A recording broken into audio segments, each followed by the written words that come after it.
Okay. Hi, everyone.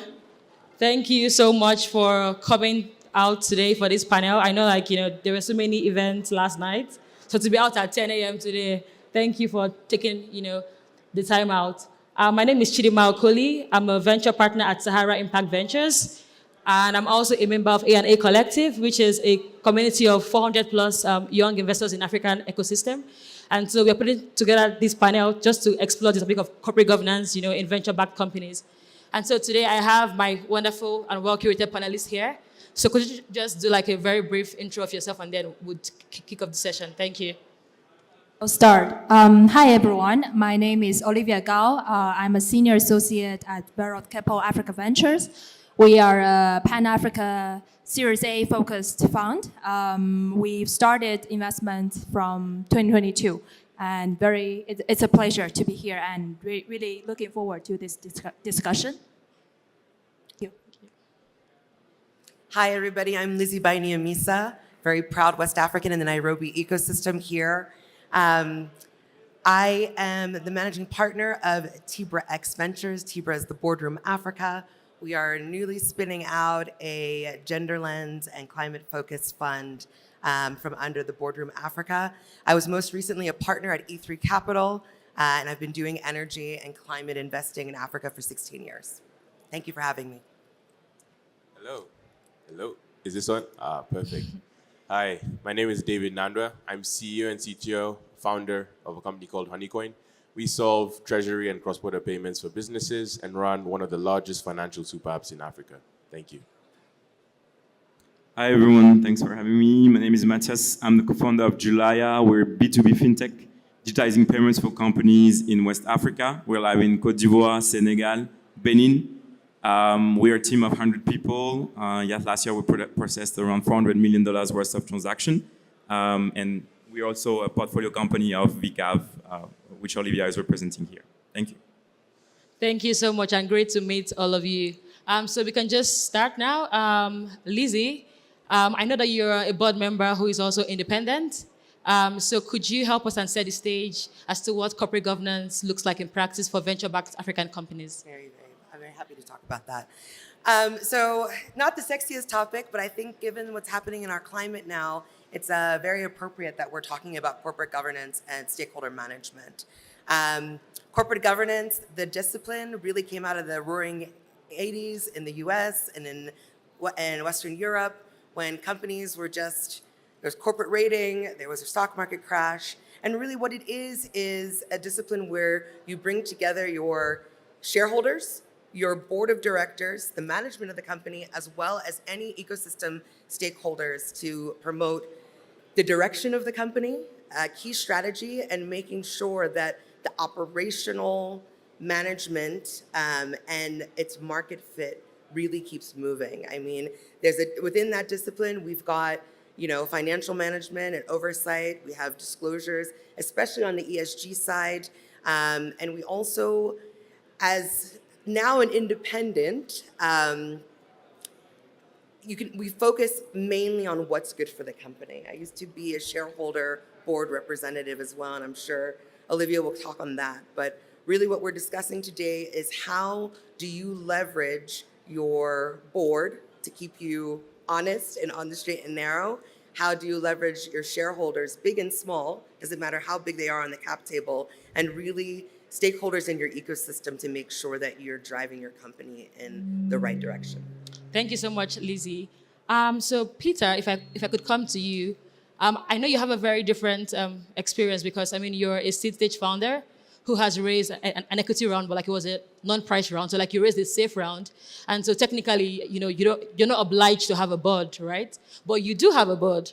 So I'm just curious as to why did you think it was critical for you to have a board, even though you do not have to, and how did you approach setting up this advisory board of some sort? Yeah. No, thanks so much for the question.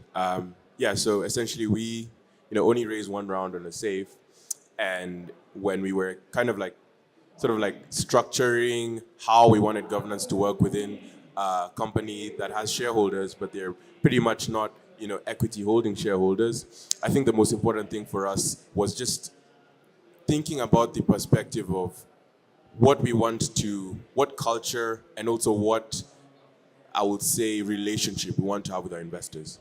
And the best way to have a very strong relationship early on when you really need those investors is to loop them in and bring them as close to the metal as possible. So that's pretty much, one, they are not just getting monthly updates, but they feel connected to you because you loop them in the very big decisions, even though you as a CEO will be the one to kind of like say, okay, if there's no general consensus and there's 2 yeses and there's 2 nos and I'll need to make the decision, they respect that as well. But I think it's just coming from the perspective of, if you're a seed or a pre-seed founder and you want to actually build a very massive company, go on to raise, future rounds where now you have equity shareholders, where now you need to actually have a formal board, the best thing you can do for yourself is to start early.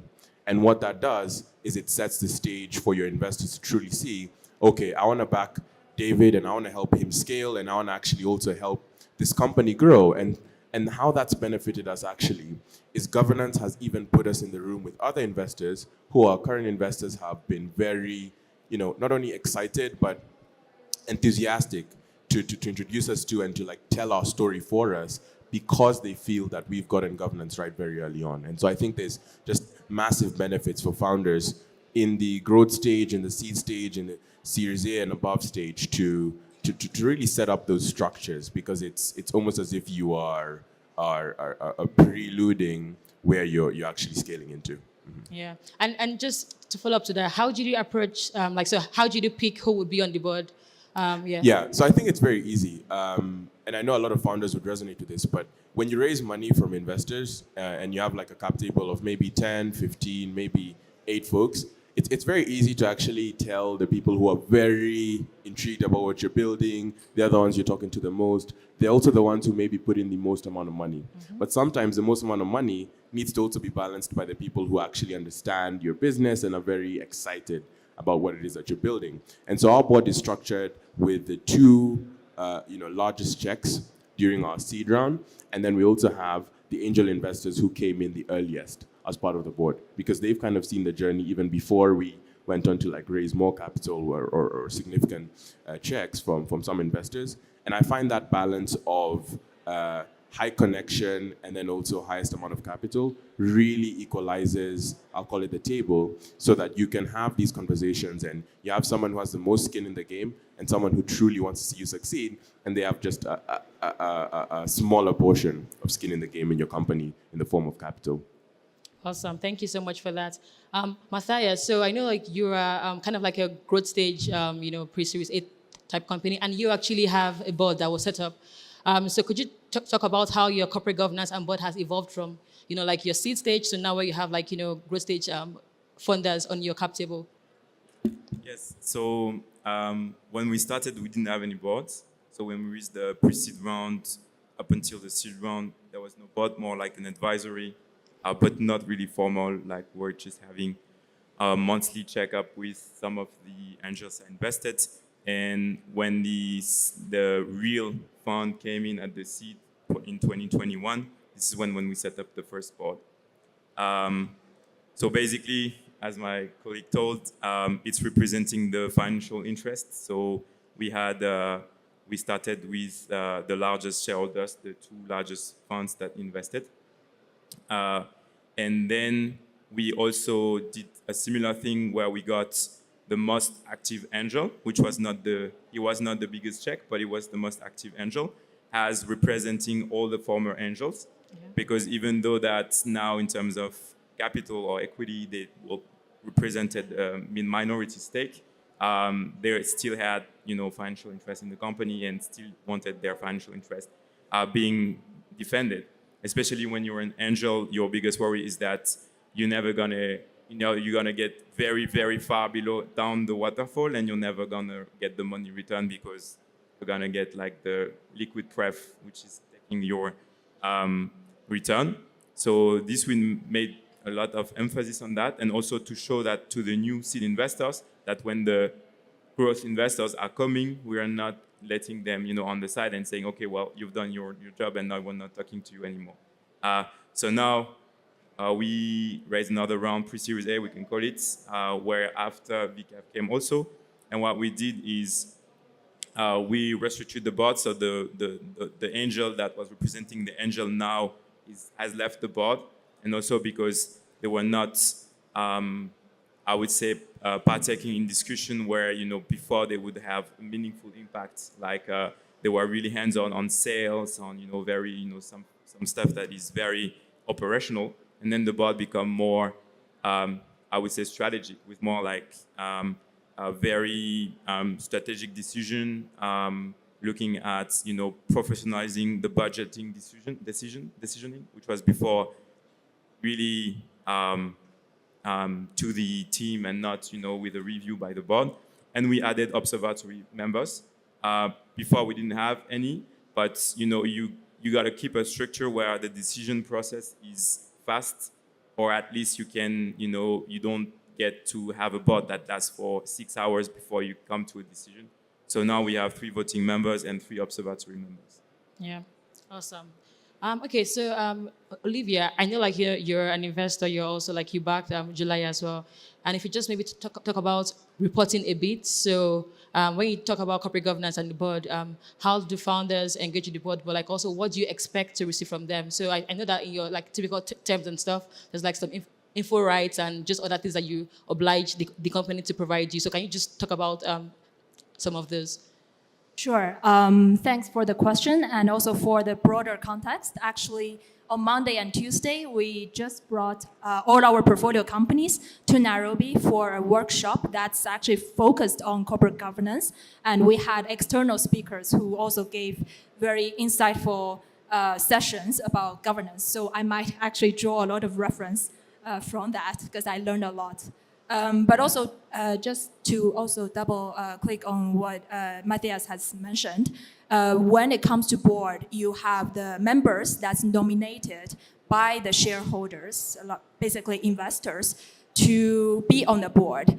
But what's important to keep in mind for founders is that their fiduciary responsibility is to the company, not to the company that nominated them.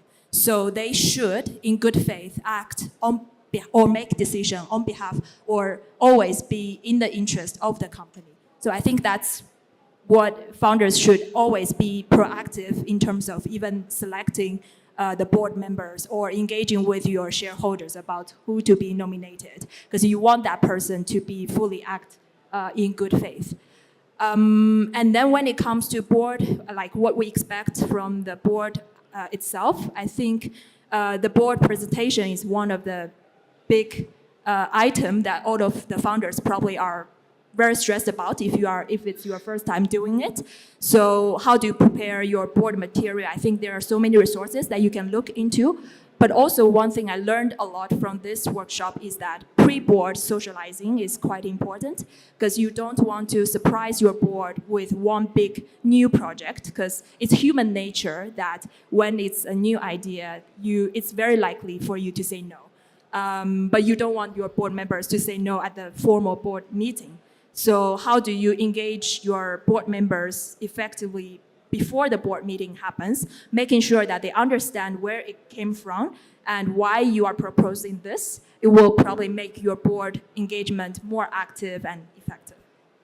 Awesome, thank you so much. Just also talking about pre-board socializing, right? So Peter, I'm sorry? David, yes, David. And yeah, his Kenyan name is Peter today. David, yes, so I was going to say, like, as a seed stage, again, founder who, like, the slogan is move fast and break things, right? How do you combine speed and execution with getting board input? Do you find that the board sometimes impedes you? Because I hear some founders say that, before I go to the board and come back, the market has already moved on. So how do you balance it in a way that you still, like, you're able to move fast and break things, but, you still get the board input, which is also, like, highly important?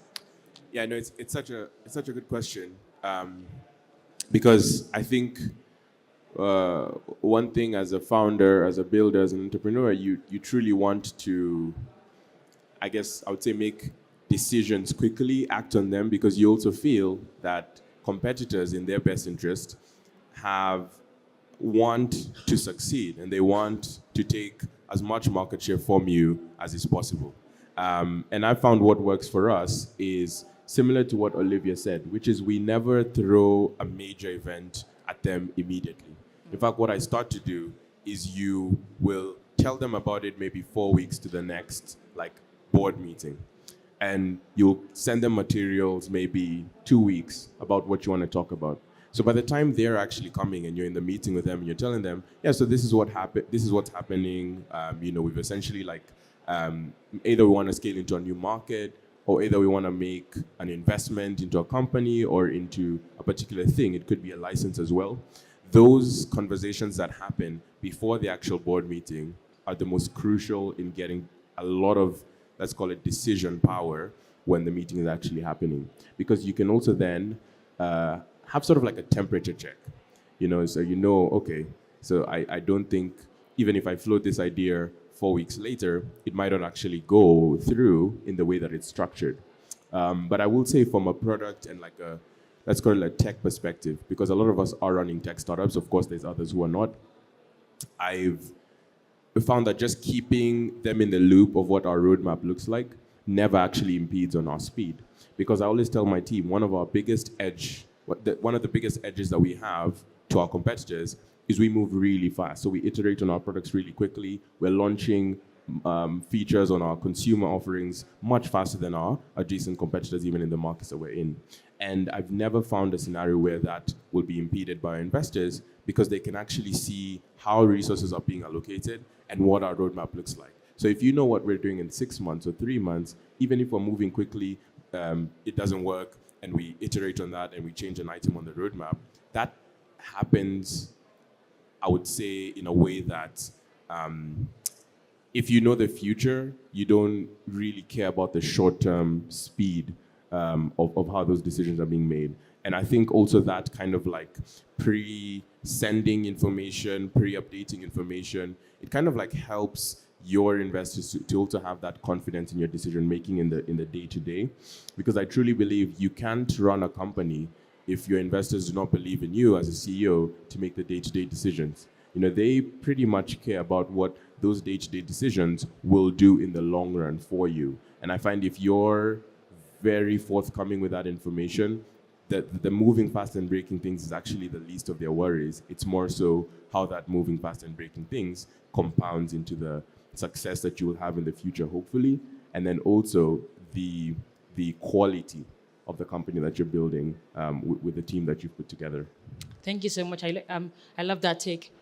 So Mathias, I think you are, again, a growth stage company, but you're also operating in Côte d'Ivoire, right? So Francophone Africa.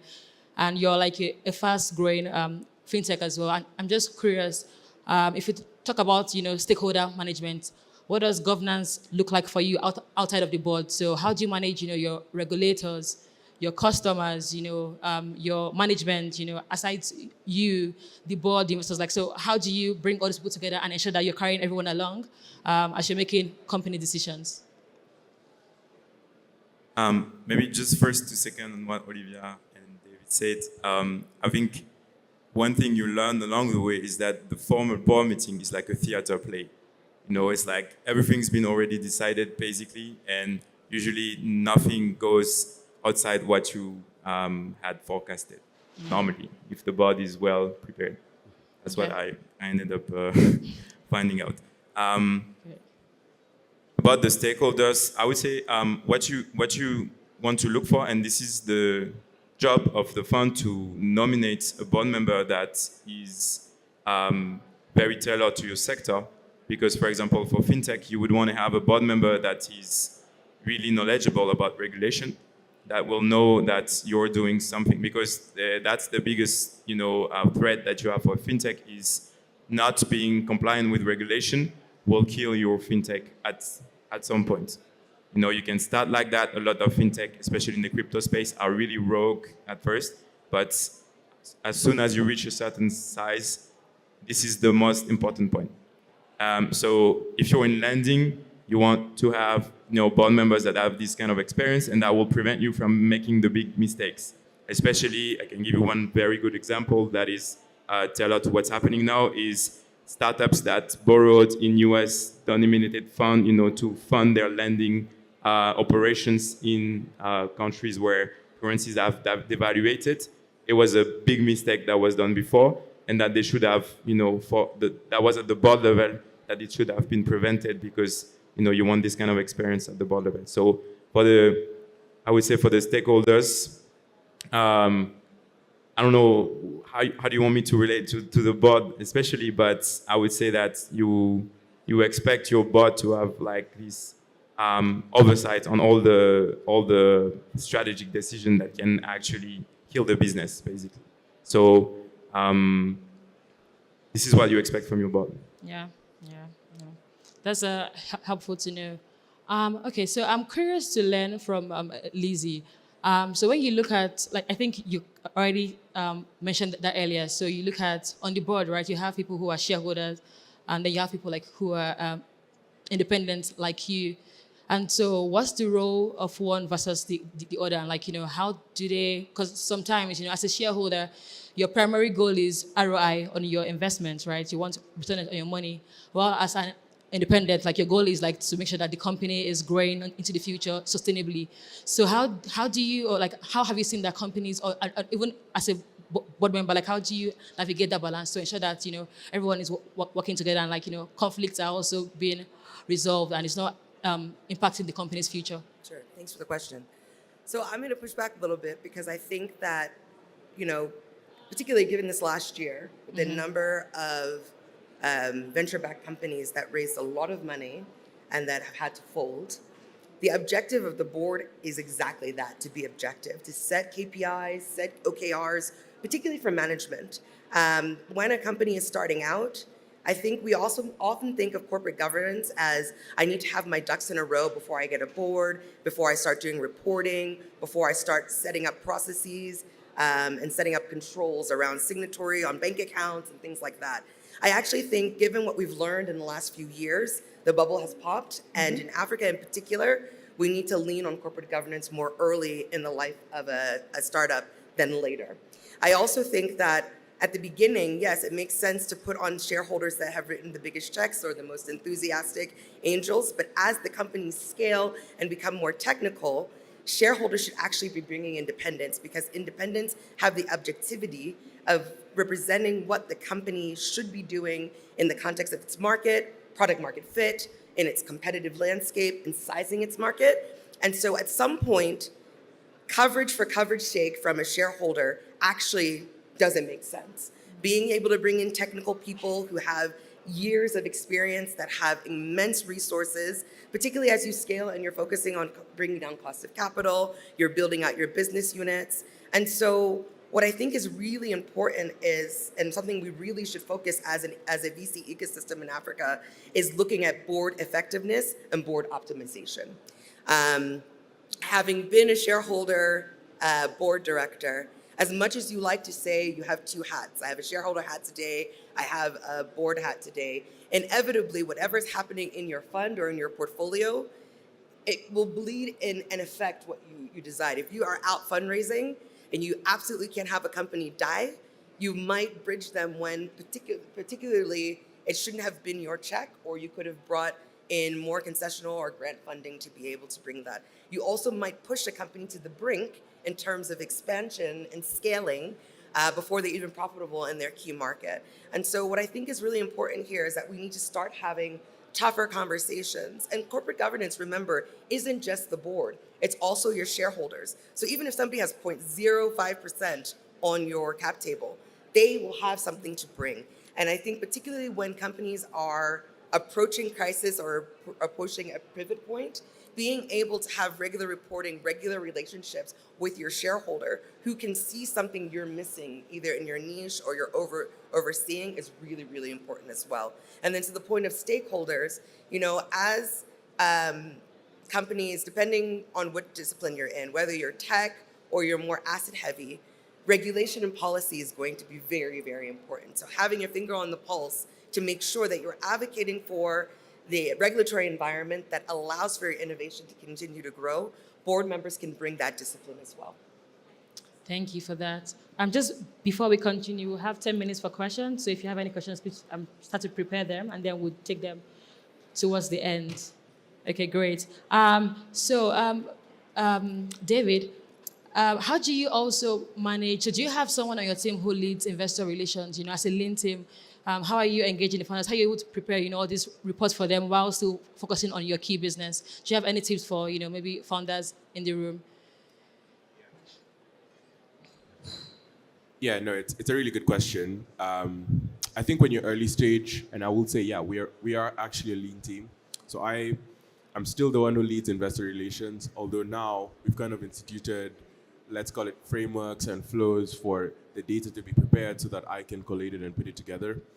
And I think one of the things that I will say, or my advice to any founders in the room, is I don't envy those who have co-founders, but I think it does make the life of investor relations much easier, because when you're leading the company and you're working on bringing in the best talent, and you may even be working on the technology, investor relations can also be a very taxing thing. But I think over time, we've been running the company for 3 years now, and I find we've grown very good at investor relations, or we're much better than we were. And I say that smiling because I can see one of my investors in the room, Harriet, from 40X Ventures. And I'm sure she can also concur to the fact that the framework we have right now is much better than when we started, and that definitely makes the load easier. I also am contrarian in believing that I think as a CEO of a company, you should never hire someone to do investor relations until you have, one, a process that works, and until your investors are comfortable in the information that they're getting and that they're getting it from you. Because investor relations is still pretty much the person who will do it, if you hire someone, will be doing it with you as a sounding board. And so the way you communicate to your investors should not be like, oh, hi, yeah, just talk to, I don't know, Helen, who's going to send you all the updates. It should be very close contact between you and your investors, not like, yeah, whenever you want something, just talk to that person. And, I'm kind of like, making sure that we're hiring the right people and that we're raising money. And I find that close contact, and with you as a founder, as a CEO, being the one to do that really makes the job easier of going back to them when there's not necessarily a problem, but when, there's growth prospects yet you want to scale into, when you want to raise money again. And if I've been talking to you as a person who is, relating with me between that founder-investor kind of relationship, I think it's so much easier to then have those conversations, even if something went wrong. I think if it came from the perspective of like this external person that I brought on to do this, and you're still early stage, I don't think it makes sense to do that at all. Yeah, agreed for sure. Thank you so much for that. Mathias, just quickly, I would like to know your thoughts on, so as your company scale, what do you think about succession planning? Do you feel like founders have to think about, what is the next step? What does that look like if they leave the company? Should they like think about, who will take over from them, or is that, just leave it to chance? What do you think about that? That's a very important question. I gotta give a heads up to BCAV, because they organize a governance portfolio gathering on Monday and Tuesday. So all the portfolio company came and we talked about it. And we had the intervention from Farouk, who is also here in the audience, who is a very good example of, a company needing a new CEO at some point. Mm-hmm. So I think like when you're, the founder, you want to bring the company up to the exit, whichever it is, right? Acquisition, IPO, whatever. But also you got to know where your strengths are.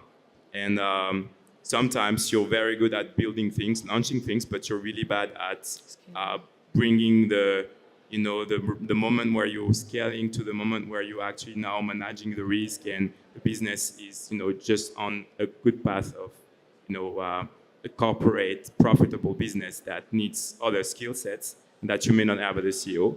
So I think, some founders can go all to the way, and the best founders should be able to go all the way, but sometimes it's not, your DNA, and it's fine with it. Just I don't know how you plan for that, but yeah, this is something that is a discussion, and I really like Farouk's intervention because it shows that when you bring the right people at the right time, any company can thrive, you know. It's just that it has to be the right person at the right time to lead the company. Yeah, I agree. Thank you so much for that. Do we have any questions from the audience? Do we have any? Okay, no, it doesn't seem like, okay. If you do, like, just feel free to put your hand up and I would call on you. Okay, so Lizzie, back to you. I'm curious about what you think about how founders can help to ensure that there's enough diversity, in their board, having like a mix of both local and foreign, board members, because we're in Africa and, there's local context that needs to be put front and center. So how can founders ensure that, that they have like a very good mix and both perspectives are being heard on the board?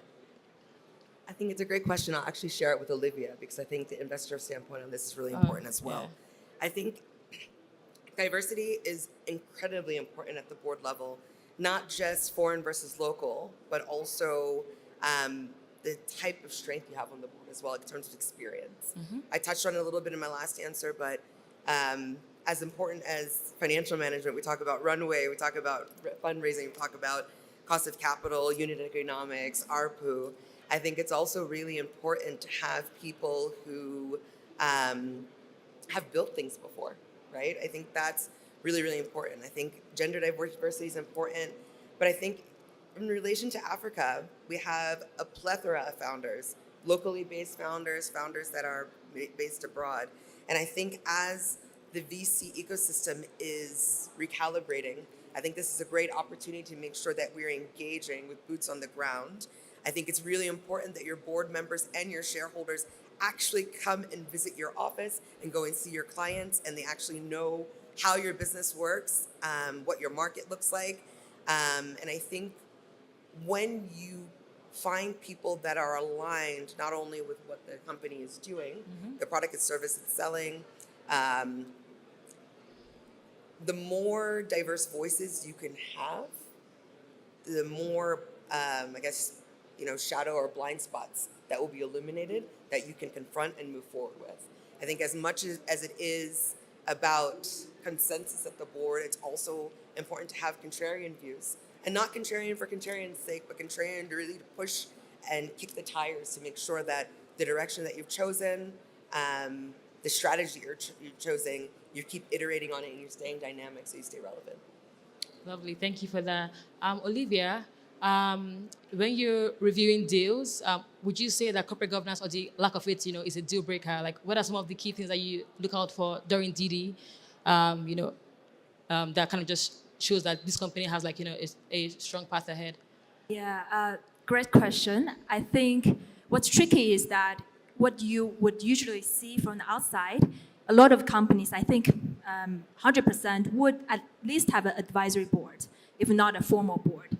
But how effective is that being enforced, or how actually that governance is being implemented is the area that you might want to look further into. So also I learned over the past few days that evaluation of the board effectiveness is actually quite important. And I think there's one resource that might be super helpful is that Boardroom Africa actually has a tool that can allow founders to have, once you share the information about your board member composition, then they will give you a full report about the different dimensions of your board performance. So I would encourage people to look into it because we actually find that report very useful. And really, broadly speaking, we really should be looking at the quality of the board instead of just a format of the board. And also, governance goes beyond the board. It's also about your internal processes, internal control.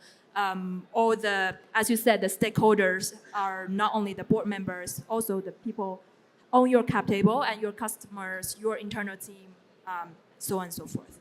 Thank you so much. So as we wrap up, I'd like to just hear final words from you all on, do you think that there's a correlation between good corporate governance and bottom line, improvement in the businesses? Maybe Mathias, do you want to start? Just very briefly. So is good corporate governance improving your business performance? Yes, exactly. Yeah. Is it a question or?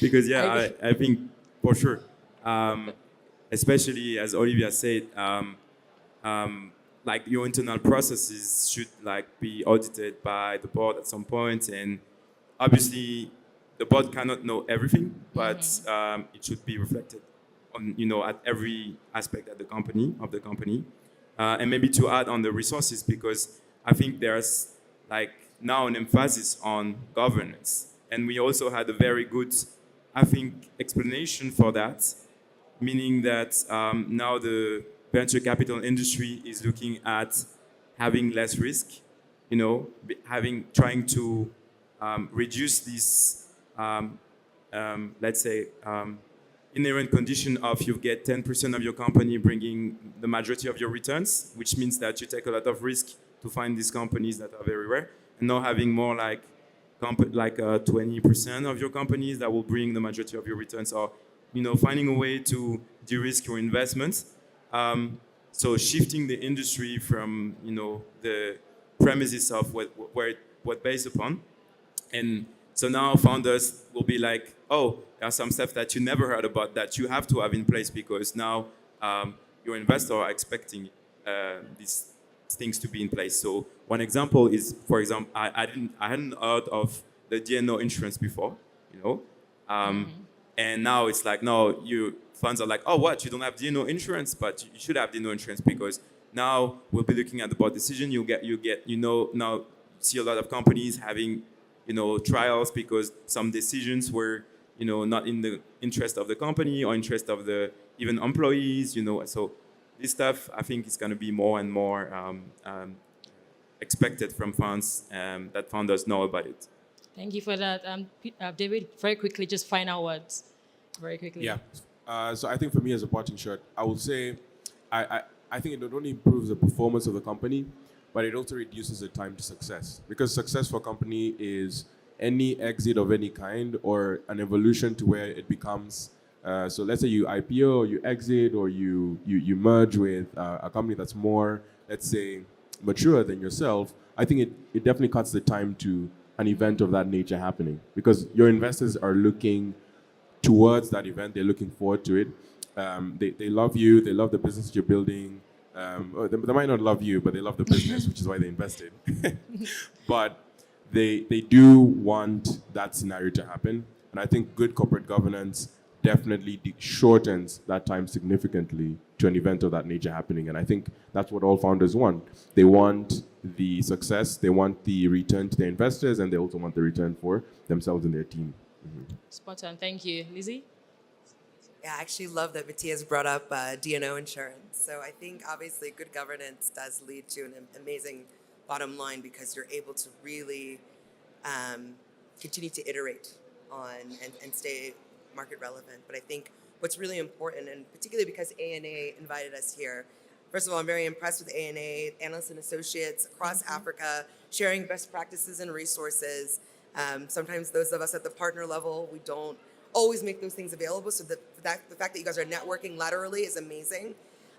As you elevate within your seniority, you will be asked to sit on boards. And it's really important that you understand that even though it is a shareholder seat, you are sitting on that board in your own capacity, and you are exposed as an individual. So having D&O insurance is very, very, very important. Reading all the material, making sure that you are going over management and audited accounts. As the board breaks out into committee, what you recommend, you stand behind it. And so, we've seen what happened to Theranos. We've seen what happened to a lot of these startups that go wrong. The board is very much liable. And so this is a real job. To the extent that you can get board training, either through the Institute of Directors, the Boardroom Africa, we have a program, but there are a number of board training things out there. So mine is more advice to those who are going to become board directors. Please seek out training before you take the board seat. Yeah. Awesome. Thank you. Olivia? Yeah, I cannot agree more to what has been said. So good governance definitely leads to good performance, and good performance will definitely be rewarded. So drawing one of the discussion points in our workshop is when you look at the valuation of the company, you have the basically what the basis is your ARR, your EBITDA, but what's more important is the multiple. And you want your multiple to be above your industry average. You don't want to take the median or middle number. So what distinguishes you between an industry average multiple and an outstanding multiple? I think governance plays a critical role. So I would definitely say corporate governance is so critical. And I'm so glad that we are taking it seriously now as an ecosystem. Thank you so much, everyone. I think this was super helpful. I hope you guys also found it very valuable. And thank you for taking our time as well.